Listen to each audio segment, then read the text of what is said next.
Hi guys, it's Lindsay and welcome back to my channel. Today I have for you all of my favorite things from the past few months in beauty, fashion, skincare, books, and music. There might be a few other things as well, but those are the general categories, and I love making these videos because I feel like it's a really fun way to catch up as well. So we're just gonna get right on into it. I have a lot of things to talk about today. Starting with beauty favorites, I have been loving a deeper brown lip combo. So these are my most worn lip liners: Urban Decay's Liar and Glossy's Lip Line in Buff, which is the one I'm wearing today. I'll swatch them on my hand for you guys, but they're both super long wearing, just like cool toned brown shades that aren't too dark. They're really easy to pull off and they just read as very fall to me. So I've been wearing them nonstop. I had to go fish them out of my purse for this. And the formula on both of those is also so long wearing, which is always what I look for when it comes to a lip liner. I want them to not budge at all. I also have been loving the Patrick Ta blush in She's Blushing. This is actually the only blush I brought with me to London and Paris for 10 days. It is a cream on top with a powder on the bottom for setting it, and this product just lasts so much longer on my cheeks than any other blush that I use. This color I feel is perfect for fall. It is just like a muted, warm toned pink, and I feel like these compacts have a lot of product in them as well, because this is my second blush, and my first one I haven't even gotten close to hitting pan on, and it was my go-to all summer. Now for some skincare favorites, because I have dry skin and fall and winter is just notoriously the worst time of year for my skin. This product is actually pretty close to an empty. It is the Beauty of Joseon Day Dew sunscreen, and I got this right when they launched it. They sent it out to me and I used it every single day since. They really know what they're doing when it comes to making a sunscreen that doesn't feel like sunscreen, and it blends into the skin so nicely, wears well under makeup, and I will be repurchasing it very soon. So had to throw that in there. I recently tried this Glow Getter body wash from Naturium, and it really does live up to the hype of hydrating your skin while in the shower, because it has a lot of oil in it. And as you can tell, I've been using this for a couple months now, and I do really like it. The pump top also just makes it so easy to use in the shower. And then when I get out, I have been loving the Deep Nourishing Cream from Flamingo. I'm about 50% of the way through this. It's just a really nice, rich, hydrating cream that soaks in quickly and doesn't leave my skin feeling greasy. And the scent on this is very nice and subtle. It is vetiver and bergamot. I feel like a lot of the popular body creams are just like way too sweet for me and kind of overpowering, and this is a very subtle body cream that I've just been finding myself grabbing for every single day. Both of those products are on the more affordable side, which I love because I get sent a lot of products from different price points, and I just don't think your products need to be priced at a luxury price point to be really high quality. I've also been on the hunt for a hand cream that is thick but not greasy, and that has proven to be such a challenge, but my current favorite is this one from L'Occitane. This is their 25% shea butter version, so it is a lot thicker, and I saw someone on TikTok actually just refer to it as like the texture of cream cheese.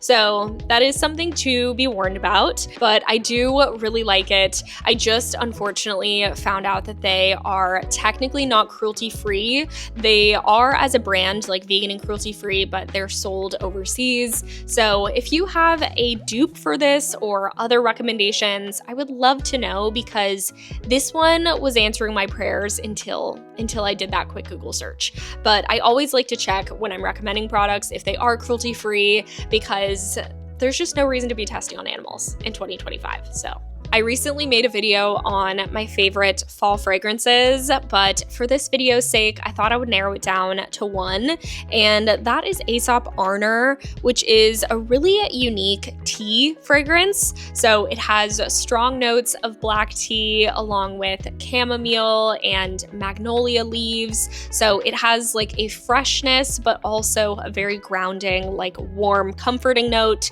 And it's just kind of been my go-to lately. As you can see, I've used a decent amount of it, and Aesop fragrances have amazing staying power. I feel like they last the longest out of all of the fragrances that I wear. So although they're on the pricey side, I do feel like they're worth it because you don't really have to reapply them, unlike the Glossier fragrances, which I love, but you do tend to have to reapply those. I have one hair care favorite, and that is this Rose Santa Lucia styling oil. It's really the only hair oil that I've been using lately after I style my hair.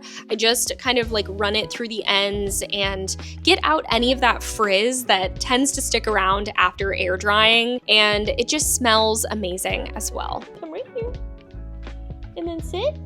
Oh, Sammy just woke up from her nap, and she's really feeling sleepy. This time change is always so funny for dogs. Now for some fashion favorites, I have to mention the jeans that I have on, which are from Buck Mason. These are their Japanese loom state selvage denim. I've always wanted to own a pair of selvage denim and wear them until they have their own cool, unique fades. And I just feel like this pair is also very flattering. They're a women's jean, and they just know what they're doing. They're so good. I would say that they run a little bit big, so if you're in between sizing, keep that in mind. I ended up going with just my usual size, which is a 27, and I feel like they fit me perfectly, but they are slightly baggy, so if you want them to be more of a snug fit, maybe size down. I wore them a ton on my trip and in my recent styling video if you want to see some different ways to style them, but they've just been my favorite pair of jeans lately. I feel like the dark denim is really easy to dress up, and they're just so cool.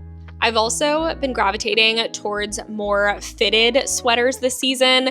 I feel like last fall I was all about the oversized sweaters with big turtlenecks and volume, and then this year all I want to wear is like classic fitted cashmere sweaters. So I can link some of my favorites below. This one is from Everlane, and I picked it up right before my trip and wore it so much. I feel like it is the perfect kind of modern take on a cashmere sweater. It's not too stuffy, and it's just so easy to throw on with a pair of jeans and look put together. Now for a miscellaneous favorite, I could not make this video without mentioning my Sob cutlery that we bought in London.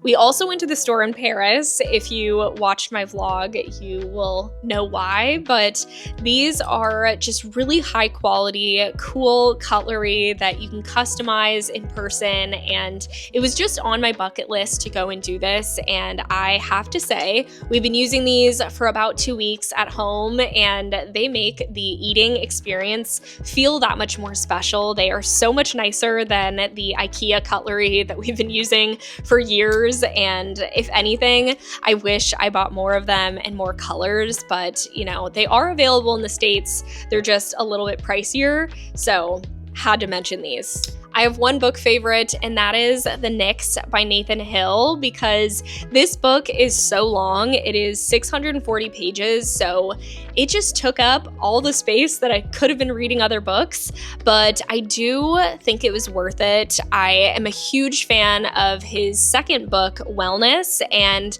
for that reason, I just felt like I always had this on my TBR, and it felt like a big undertaking, so I put it off, but I'm really glad I read it. You can definitely tell that it was his first book. It's a little lengthy. It feels like, you know, some things could be a little little tightened up, but generally it was a very interesting book that kept me engaged for the entire 650 pages, which I feel like is very hard to do, for me at least. Most of the books I read are not nearly that long. I feel like I do most of my reading in the fall because it is cozier and I do just want to stay in more. So if you have any recommendations, please let me know. And lastly, for music favorites, I have noticed that I very much am an album person. I always refer to music in albums. I've been really loving the latest Audrey Hobert album.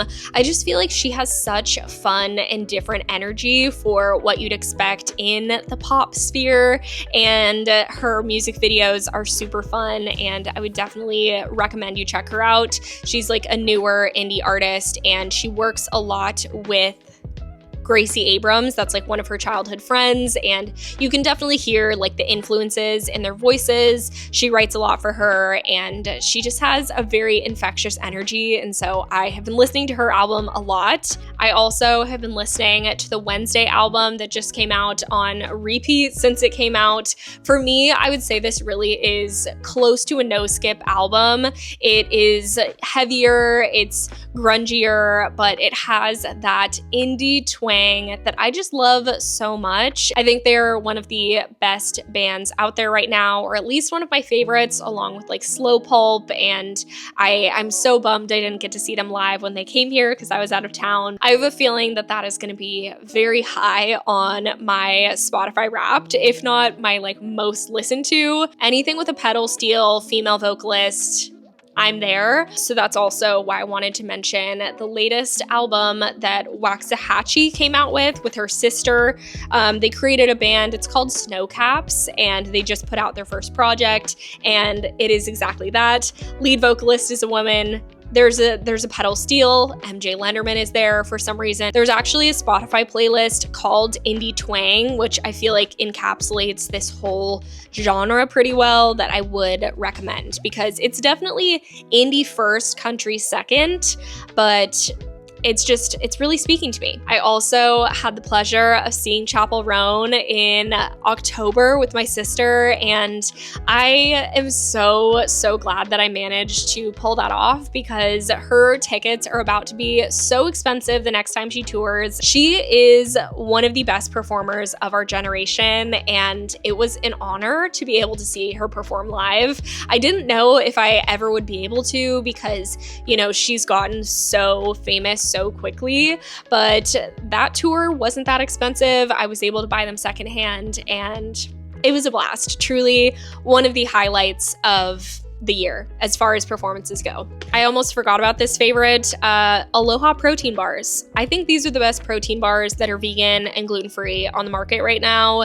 They have to be peanut butter cup though. Some of the flavors like melt really easily, but peanut butter cup, almond butter cup, and the fudge brownie are a 10, and I always have one with me.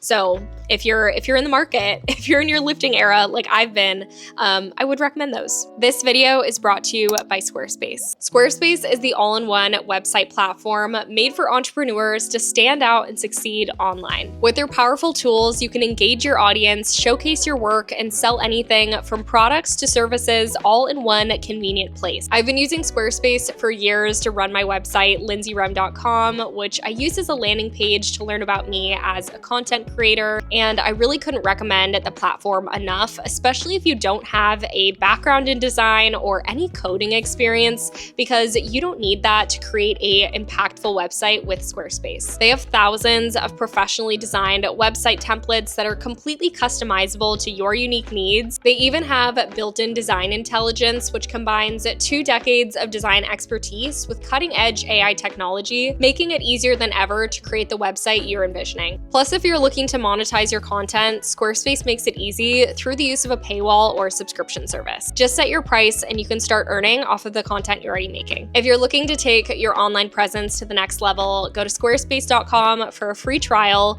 and when you're ready to launch, use the code lindseyrem at checkout to save 10% off your first purchase of a website or domain. I always know it's time to end a video when I'm starting to lose my voice, so thank you so much for hanging out with me. If you're interested in any of the products or bands and things that I recommended, they will all be linked in the description box, and I will see you guys later.